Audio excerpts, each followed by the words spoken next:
We're raising the red flag that we're worried this race against debt isn't going well. And there's a solution to help. There's a vehicle that can help this.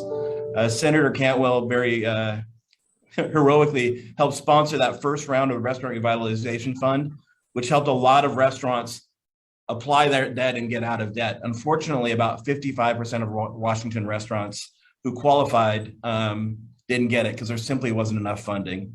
So we're hopefully to talk today about how important it would be to backfill the rest of that Restaurant Revitalization Fund. Here to talk to some real operators and get the word about how important it is for our main streets and our small businesses moving forward. So thanks for being here today. We want to take today's information and go back to Washington, D.C. and fight even harder to get a second round, an additional round for restaurant funding in the upcoming months. This is so important to do because what we've heard just from the National Restaurant Association, just in surveys that they released yesterday, that conditions by restaurateurs are worse today than they were just 3 months ago. So it shows us that the Omicron variant of the COVID pandemic is just one more wave of pressure on our local restaurants, which are such great employers for our community. 2022 January, we're wondering how long we can survive. I can't open my restaurant for lunch because there's nobody in town. Most of the people are working from home. We don't have staff. And yet, we have to keep our doors open. We have to, pay our bills. We still have to, I'm running food now. There's nothing we can do. We have to still survive. We cannot close the door because once you shut the door, it's so hard to open again. And it's really hard to be open air dining in Spokane in December. But we did it, and we spent more money on tents and heaters, and we had a capacity of 19 people and still kept people working.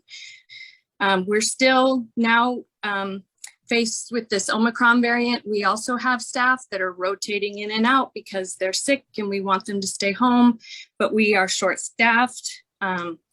We have customers staying home again because they're scared of the variant. We now are facing higher prices. Thought that 2022 was going to be the light at the end of this pandemic tunnel, and not so much. First, and then we'll go into some other stuff. I'm going to talk more about the restaurant industry as a whole. Right? Omicron, I can certainly testify, is the hardest time of the pandemic by far. It just is, But you're talking about $160,000 in a business, and most of them have their house guaranteed for the lease or for a loan. You're not talking about just losing $160,000. You're talking about people losing homes. You're talking about people going bankrupt. You're talking about people ruining their credit scores, not being able to get apartments. And I also want to talk about the RRF program.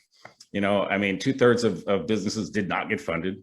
I want to be very clear that I'm not mad at the ones that got it. I just think it's fair to fully fund it. Thank you for persevering. You all articulated in your own voice the challenges that face you and your businesses, and I just can't thank you enough for being such hardy individuals to keep going during the pandemic. I mean, it is just unbelievable what you have done to keep these important businesses alive and the workforce that they employ. I hope we'll all reach out to the White House as well and get the White House to be supportive of this effort.